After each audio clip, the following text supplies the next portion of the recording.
मैं मालिक के बच्चे को दूध पिलाती और बदले में मुझे मालिक 25,000 रुपए देता। एक दिन वो कमरे में आया और कहा कि अगर आप मुझे आज पीने दें तो मैं आपको 1,00,000 रुपए दे दूंगा। ये सुनकर मैंने फौरन लाइट ऑफ कर दी और फिर रात पूरे जोश से पीता। मेरे शोहर की तनख्वाह बहुत ज्यादा नहीं थी, बड़ी मुश्किल से घर का खर्चा हो पाता था। फिर इस पर मेरा एक छोटा सा एक बच्चा जिसे छोड़कर घर के काम काज के लिए नहीं जा सकती थी, ना ही कहीं नौकरी कर सकती थी। एक बार मेरी पड़ोसन ने मुझे एक ऐसी बात कही जिससे मैं सुनकर सोच में पड़ गई, लेकिन मुझे लगा शायद मेरा शोहर मुझे इस बात की इजाजत नहीं देगा। वो काम ही कुछ ऐसा था। वो कहने लगी इसकी कोई जाने वाली है जिन्हें उनको एक ऐसी औरत की जरूरत है जो उनके बच्चे के लिए माँ बन सके। ये सुनकर मैं चुप हो गई। वो कहने लगी वो बहुत अमीर है और वो अपने बेटे से बहुत मोहब्बत करता है तो वो तुम्हें बहुत अच्छी कीमत देंगे। मैंने कहा कि मेरा शोहर शायद मुझे इस बात की इजाजत ना दे। मेरी पड़ोसन कहने लगी एक बार तुम पहले मेरे साथ चलो, फिर उनसे पूछो वो तुम्हें इसकी क्या कीमत देंगे। अगर वो पैसे बहुत ज्यादा हुए तो जाहिर सी बात है तुम्हारा शोहर इनकार नहीं कर सकेगा, क्योंकि तुम्हें पैसों की जरूरत तो है। फिर तुम्हें वो अच्छी खुराक भी देंगे और फिर तुम्हारे बच्चे को भी इस चीज का फायदा होगा। ये सोचकर मैं चुप सी हो गई थी। जाहिर सी बात है मेरे शोहर की बहुत कम तनख्वाह थी, हमारे इसमें गुजारा नहीं हो पाता था,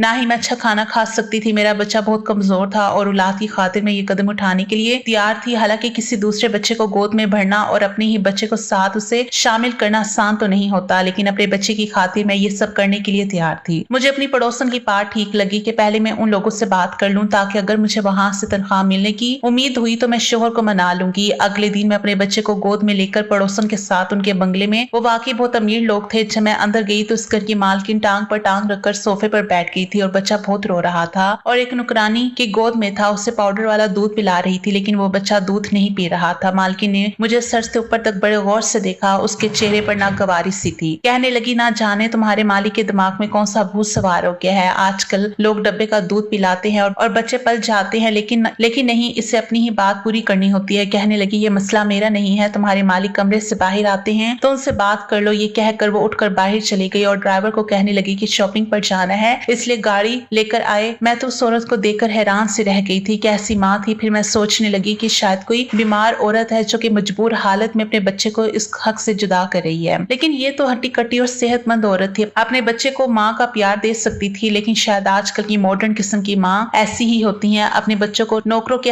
रहमो करम पर पालती है, जिसे सीने से लगाने के बजाय नौकरों के हाथ थमा देती हैं। मैंने गहरी ठंडी सांस भरी। वक्त की बात थी, पास इतने पैसे ना थे कि अच्छी खुराक खाती ताकि मेरा बेटा भी सेहतमंद होता, और इस औरत के पास सब कुछ है, लेकिन ये फिर भी अपनी औलाद को इसके हक से दूर रख रही है। वो औरत जा चुकी थी। कुछ देर बाद ही उस घर का मालिक कमरे से निकला और मेरी पड़ोसन से कहने लगा कि क्या ये वही औरत है। पड़ोसन कहने लगी जी ये वही औरत है। मेरी गोद में पड़े मेरे बेटे को उसने गौर से देखा था और फिर मेरी सेहत भी बहुत अच्छी ना थी, मैं दुबली पतली सी थी। वो कहने लगा कि इन्हें तो खुद खुराक की अच्छी खासी जरूरत है, ये भला मेरे बच्चे को कैसे पाल सकती है। मैंने उसकी बात सुनकर कहा कि रोजी रोटी ऊपर वाले के हाथ में होती है, रब ने बच्चे का खाने का जरिया बनाया है तो ताकत भी वही देता है। मेरी बात सुनकर उसने बड़े अजीब अंदाज से मुझे देखा था। कहने लगा मेरा बच्चा बहुत बीमार रहने लगा है क्योंकि उसे पाउडर वाला दूध सूट नहीं कर रहा है और मेरी बीवी किसी तौर पर भी राजी नहीं कि बच्चे को उसका हक दे। अब मैं अपने बेटे की सेहत पर समझौता नहीं कर सकता। मैंने कहा कि आप मुझे कितने पैसे दे सकते हैं। मेरे सवाल पर कहने लगा जितना आप चाहें, मुझे पैसे देने पर इतराज नहीं है, मेरा बच्चा ठीक और तंदुरुस्त हो। उसने मुझे महीने के 25,000 कहा था। ये सुनकर मेरी हैरत से आंखें फटी की फटी रह गई। ये मेरी जरूरत से अच्छे खासे ज्यादा पैसे थे। जब मैंने अपने शोहर को बताया तो पहले वो खामोश हो गया, लेकिन थोड़ी सी मेहनत करने के बाद उसने मुझे इजाजत दे दी। लेकिन अगले दिन जब मैंने इस बंगले में गई, मालिक घर पर ही मौजूद था। वो मुझे देखकर अपना बेटा मुझे पकड़ा दिया और फिर कहने लगा आज आपको दिन भर यहीं रहना पड़ेगा, घर आप 9 बजे के बाद जा सकती हैं। मैं अपने बेटे को भी साथ लेकर आई थी। मैं एक नुकरानी के साथ ही कमरे में चली गई। वो कमरा इस बच्चे के लिए ही बना था। वो बच्चा रोए जा रहा था, शायद बहुत भूख की वजह से। मैंने उसे अपने गले से लगाया और उसे चुप कराया और कुछ देर में वो सो चुका था। लेकिन उस बच्चे को मेरी गोद में देखकर मेरा बेटा बड़े गौर से मुझे देख रहा था। मैं अपने बच्चे के हक में किसी और को शामिल कर चुकी थी। मेरा बेटा बार बार मेरी तरफ लपक कर गोद में आने की कोशिश कर रहा था, लेकिन उस वक्त मालिक का बेटा मेरी गोद में था। मैं उसे ही सुलाने की कोशिश कर रही थी। मैंने अपने बेटे के चेहरे पे अजीब सी बेचैनी से देखी थी। कुछ ही देर में मालिक का बेटा सो चुका था, लेकिन मेरा बेटा जब भी मेरी तरफ आता मैं मजबूरों से खुद से हटाने की कोशिश करती। मैंने उस बच्चे के खिलौने अपने बेटे के आसपास रख दिए। मेरा बेटा खिलौने से बह गया था। मैंने उस बच्चे को सुलाया और कमरे में एसी ऑन कर दिया। फिर मेरे बच्चे को भी भूख लग रही थी, कुछ उसका भी सोने का वक्त था। मैंने अपने बेटे को भी सुला लिया, लेकिन सोच रही थी कि इसे लिटाऊं कहाँ। बैठ तो इस मालिक के बेटे का था। मैंने अपने बेटे को जमीन पर लिटा दिया और खुद भी उसके बराबर में बैठ गई और कुछ ही देर में मेरी आंख लग गई। मुझे वहां बैठे हुए कुछ ही देर हुई थी कि कमरे का दरवाजा खुला और एक नुकरानी कमरे में दाखिल हुई। उसके हाथ में एक दूध का गिलास था, वो उसने मुझे दिया। मैं उसे हैरत से देखने लगी। कहने लगी, मालिक कह रहे हैं इसे तुम पियो और कुछ देर बाद मैं तुम्हें फल ला कर दूंगी, वो भी सारे के सारे तुम्हें खाने पड़ेंगे। ये सुनकर तो मुझे हैरत हुई। मैंने कहा कि मैं ये सब कैसे खाऊंगी? और नुकरानी कहने लगी, मालिक का हुक्म है, वो कह रहे थे कि आप अच्छा खाएंगे, अच्छा पिएंगी, तभी उनका बेटा भी सेहतमंद रहेगा। ये सुनकर मैंने दूध का गिलास पी लिया। पूरे 1 साल के बाद मैंने दूध का गिलास पिया था, वरना तो रोज बस 2 घूंट दूध में पत्ती चीनी डालकर पतली से चाय ही पीने को मिलती थी। साथ न जाने क्यों मेरी आंखों से आंसू बह रहे थे। वक्त भी इंसान को कैसे कैसे दिन दिखा देता है। कहा मैं एक एक रोटी को तरसती थी और यहाँ मेरे सामने दुनिया जहां की हर चीज रखी थी। सिर्फ इस मालिक के बच्चे की वजह से 4-5 दिन में ही मेरी सेहत में काफी फर्क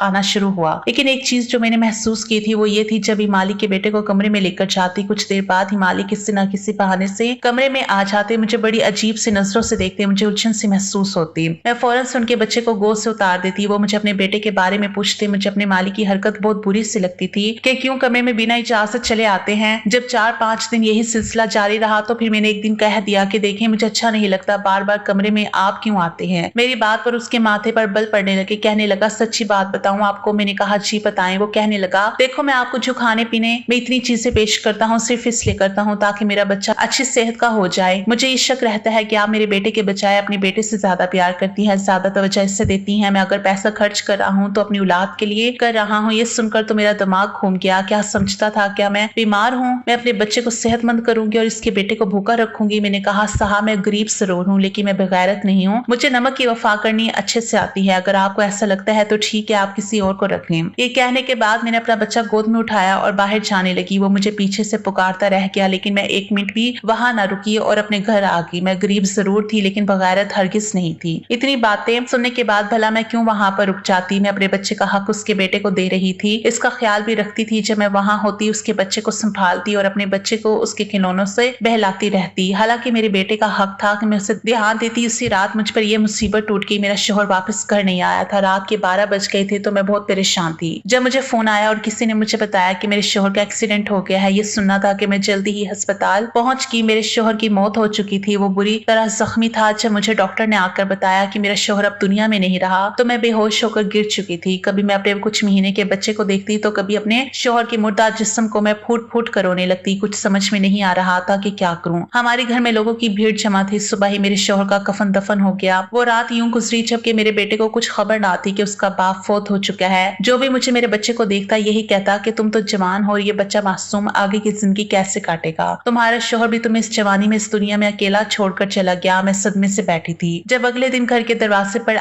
एक गाड़ी आकर रुकी। गली के बच्चे गाड़ी के साथ भागते हुए आए। उन्हें देखकर मैं भी हैरान हो गई कि हमारे छोटे से मोहल्ले में ये बड़ी गाड़ी कहाँ से आ गई। तभी हमारे घर का दरवाजा खुला और मालिक को देखने लगी, जबकि मालिक सबको नजरअंदाज करते हुए मेरे पास आए। हालत से उन्हें अंदाजा हो चुका था कि उन्हें यह खबर मिली कि मेरे शोहर की कल रात को ही मौत हो चुकी है। मुझसे हमदर्दी जताने लगे। मैं फुट फुट कर रोने लगी। फिर मुझे कहने लगे कि मैं तुम्हें ये बताने आया हूँ कि मेरा बच्चा कल रात से बहुत ज्यादा रो रहा है। उसे तुम्हारी गोद की ऐसी आदत हो चुकी है। यही कहना था कि तुम वापस आ जाओ। मैं अपनी गलती पर शर्मिंदा हूँ। बस अपने बच्चे को लेकर थोड़ा सा परेशान हो गया था, क्योंकि जिस बच्चे की सगी माँ सगी नहीं तो भला उसकी मुंह बोली माँ पर ये एकदम से कैसे यकीन कर सकता। मालिक अपनी जगह ठीक ही था। उन्होंने मेरे हाथ पर कुछ पैसे रखे, फिर वहां से चले गए। मेरे शोहर की तो मौत हो चुकी थी, मगर घर का राशन भी खत्म होने को था। वही मुझे कई बार नुकरानी का फोन आ चुका था कि मालिक का बेटा बड़ा ही बीमार है, सिर्फ मेरे ही गोद में उससे सुकून मिलता है। मुझे उस बच्चे की भी फिक्र थी। आखिर में एक माँ थी, मेरी गोद में भी मासूम बच्चा था। मैं दूसरे बच्चे के साथ कैसे नाइंसाफी कर सकती थी। उसी रोज मैंने मालिक को फोन किया तो उन्होंने गाड़ी भिजवा दी, जिसमें मैं बैठकर मालिक के घर पहुंची थी। मेरी हालत काफी खराब थी, मगर उसके बावजूद मैंने जैसे ही मालिक के बच्चे को उठाया तो वो फौरन खामोश हो गया और मेरे साथ खेलने लगा। उससे तो जैसे मेरी आदत सी हो चुकी थी। वो हर वक्त मेरे पास ही रहता। ये देखकर मालिक बहुत खुश हुए। फिर एक दिन मेरे पास आकर कहने लगे कि तुम ठीक समझो तो यही रह लो, मैं तुम्हारे लिए क्वार्टर खाली करवा दूंगा। वैसे भी तुम्हारा दुनिया में कोई नहीं रहा तो बेहतर है अकेले रहने से यही रह लिया करो। उनकी बात तो मुझे बुरी भी नहीं लगी थी। अब तो मालिक का रवैया मेरे बेटे के साथ ठीक रहने लगा था। उसका भी बहुत ख्याल रखते थे। जो भी चीज अपने बेटे के लिए लेते वही मेरे बेटे के लिए लेकर आते थे, जबकि मालकिन का तो कुछ पता ही ना रहता। वो कब घर पर आ रही है, कब जा रही है, मालिक को भी कुछ खबर ना होती है। हर वक्त उनकी शॉपिंग और दोस्तों के साथ पार्टी ही होती। कई बार तो वो दूसरे ममालिक अकेले अपने दोस्तों से मिलने के लिए भी जा चुकी थी। उन्हें इस बात की जरा भी परवाह नहीं थी कि उसका बच्चा किस साल में है। मैं अपने शोहर को याद करके काफी उदास रहने लगी थी। मेरा बेटा भी अपने बाप को याद करके रोता रहता। एक दिन मालिक के बेटे की तबीयत खराब थी। मैं जाने लगी तो मालिक बोले, आज तुम यहीं रुक जाओ, मेरे बेटे के कमरे में ही सो जाना। मेरे मेरे बेटे की तबीयत खराब है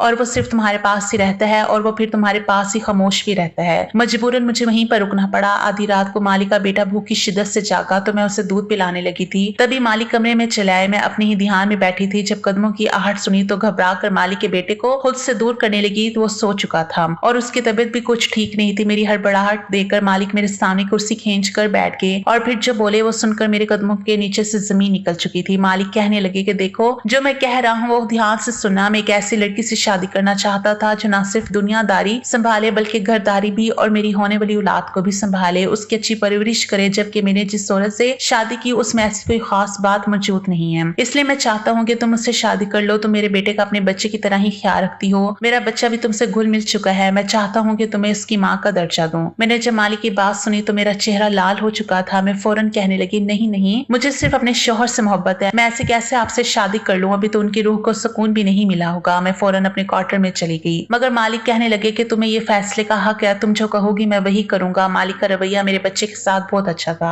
उसे तो मेरे वाले अरमान और सब कुछ मिल रहे थे। मैंने बहुत सोचा और अपने बच्चे का मुस्तकबिल का सोचा तो मैंने मजबूरन मालिक को हाँ कर दी। मुझे मालिक की तरफ से बड़ी बेचैनी थी। जैसे ही मैंने मालिक से शादी के लिए हाँ की तो मालिक ने फौरन अपनी पहली बीवी को तलाक दी। वो चीखती चलाने लगी मगर मालिक ने उससे अपने सारे बैंक बैलेंस और कार्ड ले लिए। अब तक वो जितनी भी ऐश कर रही थी वो मालिक के पैसों पर ही था। मालिक ने उससे पैसे ले लिए तो वो कंगाल हो गई थी। उन्होंने मुझसे शादी कर ली। कभी कभी मुझे लगता है कि मैंने ये फैसला करके गलत किया, मगर शादी के बाद जब मैं मालिक की हकीकत देखती और मोहब्बत देखती तो मैं खुद को खुशकिस्मत समझने लगी। शायद यही मेरे नसीब में लिखा था। मेरे बेटे को बाप का प्यार मिल रहा था, मालिक के बेटे को एक माँ की मोहब्बत मिल रही थी। मैंने अपने ऊपर वाले का शुक्रिया अदा किया। उसने बंद दराज से खोल दी